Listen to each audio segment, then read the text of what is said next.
Hey everybody, Sylvie K here, and today I'm going to be making some jailhouse hooch. Uh, this, I'm going to be using this big bottle of grape juice, and it has to be 100% grape juice or any kind of fruit juice that you choose to use. You can use several different kinds, but it has to be 100% juice with no additives, with the exception of ascorbic acid, which is nothing more than vitamin C to help retain the color. And everything needs to be sterile. So what I'm going to do is, what I already have done, is empty out a portion of this grape juice because I'm going to need some room to add my ingredients. And if I'd have known this when I was in reform school, I'd have probably been a lot more popular than what I already was. But anyway, I'm going to use my funnel here and pour in 2 cups of sugar. It has lumps, so it's going to have a hard time going down, but that's okay.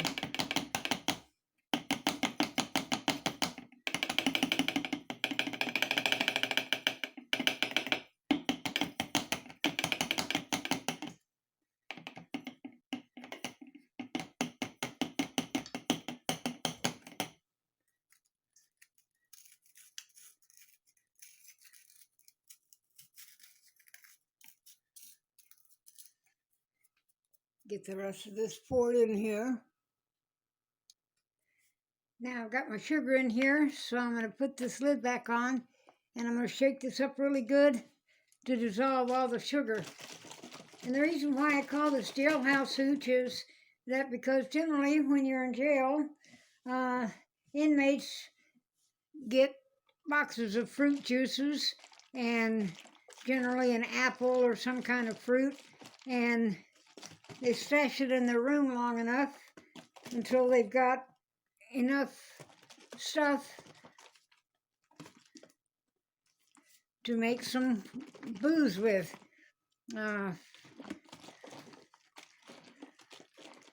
You'd be surprised all the things you can do in jail. This is just one of them. But also, what makes this a little bit more jailhouse hooch is that I've taken about a 1/4 cup of raisins and I've boiled them, and I'm going to use the juice from them. Also, I'm going to use some regular Fleischmann's yeast since I don't have any wine yeast, and I heard that this works just as well. I'll just try this out for a little bit until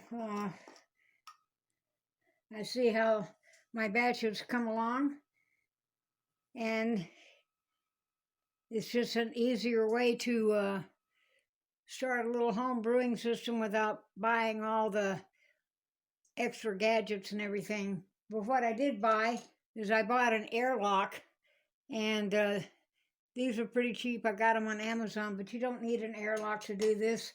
All you need to do is just put the lid on and keep it at a crack, and just make sure you check it once a day, so when the bubbles start bubbling up for the fermentation process, your bottle doesn't explode. So I'm going to put in here 2 1/4 tablespoons of yeast, which works out to be the same amount that's in a package.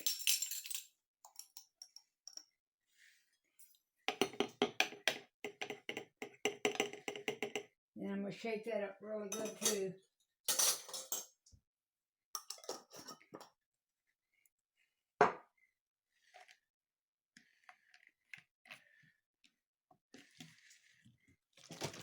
And you have to take some of the liquid out because you have to have some place for all this fermentation process to take place.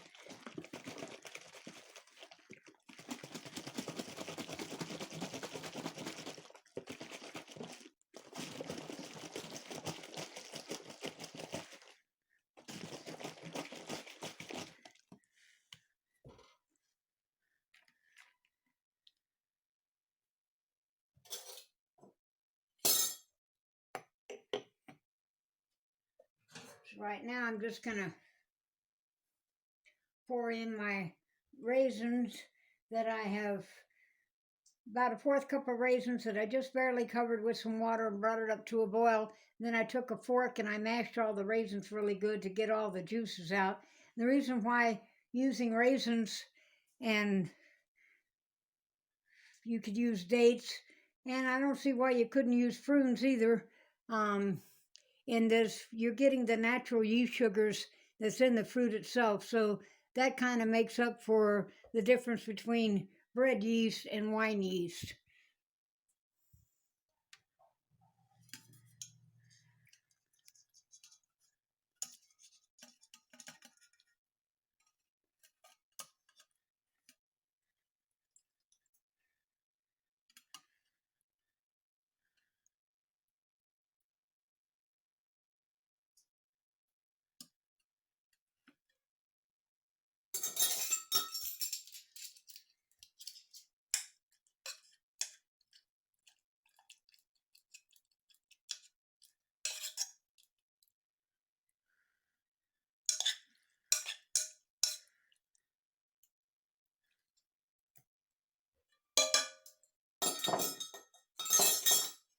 I think I've pretty much got all the liquid out of there. Just a little bit more.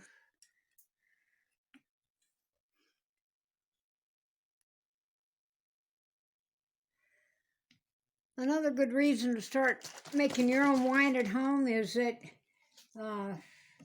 once again, hate to sound like a broken record, but climate change is decimating a lot of the grape growing industries and vineyards, and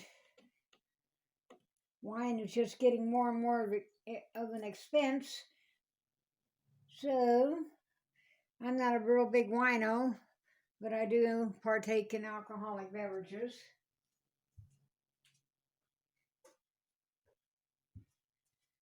I wanted to try this with the white grape juice, but when I read the label, it had some phosphates in it, so I can't use that.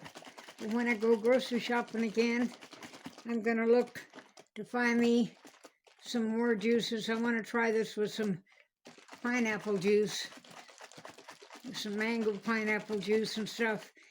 And I'm also going to try it with some apple juice, although I'm not overly fond of apple cider.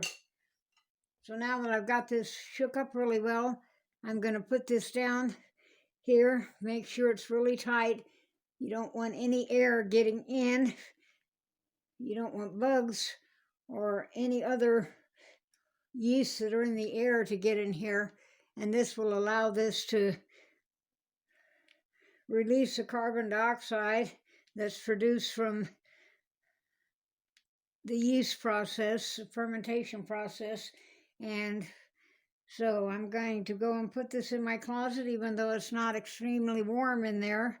This will take anywhere from 7 days to 2 weeks. Once it's fully started bubbling, stop bubbling, your wine will be ready. But what you want to do also is, once this is finished, you're going to get some sedimentation down here in the bottom of your jar here.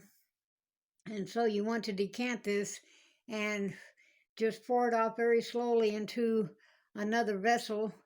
And then you want to refrigerate it. And just in case there's any life left in the yeast, after you think it's already finished fermenting, the refrigeration will kill that continuation of that.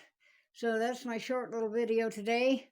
I'll give you an update on what it's going to look like here in a few days, and also a taste test. But tomorrow I'm going to make me a cherry pie.